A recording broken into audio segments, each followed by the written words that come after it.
Hello everyone, welcome back to my channel. Today we are going to make Notepad using the Cricut maker, and for that I am taking a few pieces of beige color cardstock, then white color cardstock in about medium thickness, that is about 220 GSM, and then a brayer tool and a few key rings, and then the light grip mat. Now I'm going to go design the entire notepad from scratch over on the Cricut Design Space software. So for that I'm going into images tab and typing scalloped heart designs, and I am going to go search for the design that I like the best, and I'm just going to insert that onto my canvas. You can see the image number on the screen. So this particular design, it has two holes on the top, so I'm just going to ungroup it and remove the holes using the contour option for both the layers, and then I'm going to change the smaller heart, that is in the non-scalloped heart, to debossing design, and then I'm going to select everything and align it in the center, and then I'm going to attach it. Now I'm going to go create an offset with 0.25, and then the bottom layer offset is going to be white in color, and the pink one I'm changing it to the brown color because that is what brownish beige color is the cardstock color. This is for our reference. When we are going to go cut, it will prompt us to insert the correct color cardstock on the mat. So, and then now I'm inserting a rectangle using the shapes option, and this particular rectangle has curved edges, so I'm just placing it in such a way that I could give two holes with a flap attachment onto the side for it to hold on to the key rings, right? And now I'm just inserting two small circles of very small size, not even like 0.1 inches of size, 1 or 0.2 inches of size, so that it can give me those holes that I don't have to punch using a punching machine.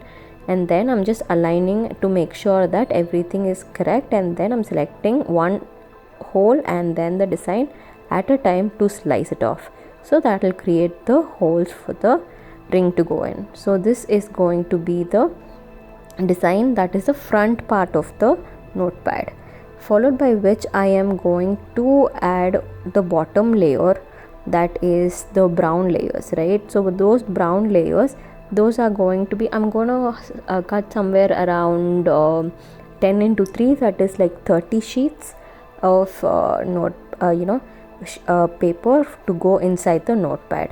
So I'm just going to make sure that I've added that much, and then before then I'm also resizing it so that I want it in very small size. The height of this particular project is only 2.5 inches. So that is the height I'm going to have it in, and I'm just going to make sure that I've aligned everything properly so that I could cut it with the piece of cardstocks that I already have. So these are the number of pieces that I'm going to make. And now after saving the project, I'm selecting make it and selecting the 12 by 12 inch mat, and after that I'm just removing the protective film off the mat and saving it off, and then inserting the 220 GSM white color cardstock and feeding it into the machine for it to cut out that heart shape. As you could see, the machine, after it's loading, now I just have to press the C button. This will be slightly different than that of the Maker 3 version, whereas in the Maker 3 it will have the play button instead of the C button, and it's also much more faster compared to that of the Maker series machine, the original Maker, not the Maker 3.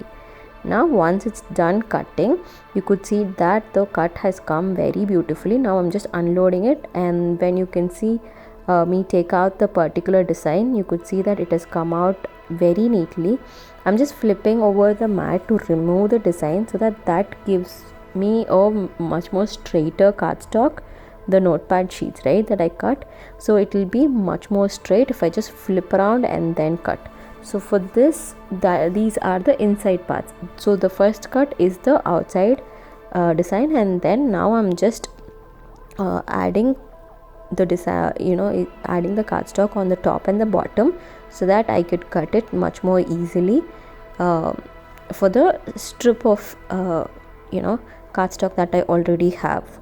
So I'm just cutting out all the shapes and you could see that machine cut out the shapes that I want, and I'm just giving the medium cardstock setting with more pressure, because these cardstocks tend to be on the thicker side than that of a medium cardstock. I don't want to select the heavy cardstock setting as well, because that will be too much for this cardstock. So somewhere in between, for me to cut somewhere in between, I'm just selecting medium cardstock and more pressure, and that will give me a much more clean cut. So always remember, when you're using a lot of cardstock projects, you have to, the blades tend to wear out much more easily. So I would recommend, if at all your cardstock cuttings are not coming properly, to check the blade and see if it is time for you to replace the blades, right? So once I've done cutting, you can see that I'm just unloading it, and then I'm just taking out the cardstock.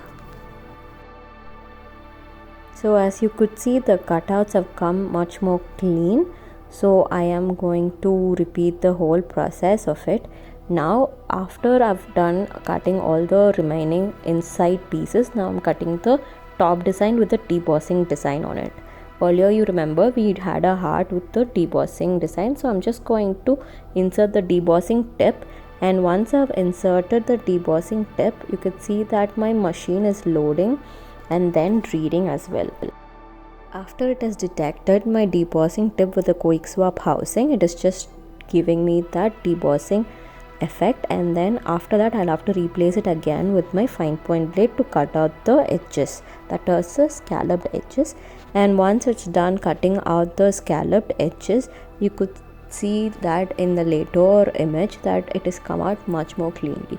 So this is the whole design that we are going to do with the debossing tip as well as the fine point blade, right? So once that is done, you could see that I'm just checking to make sure it's cut all the way through, and then once that is done, I'm just unloading it and taking out the design that we have cut out, right?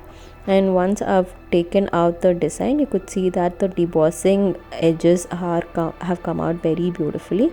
And then I'm just sticking that brownish beige color cardstock on top of the white color cardstock to make the top and the bottom half of the design of the notepad actually.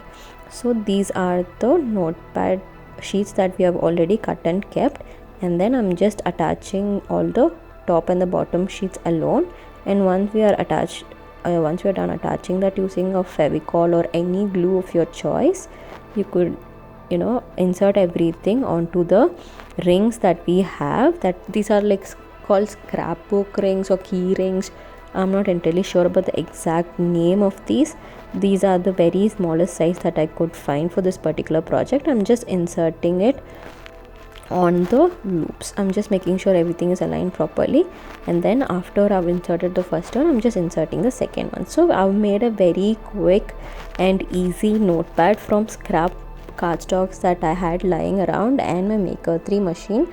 This was designed from scratch. So hope you all like this project, and if you do, please consider subscribing for more such detailed designing and making process. Thank you so much for watching.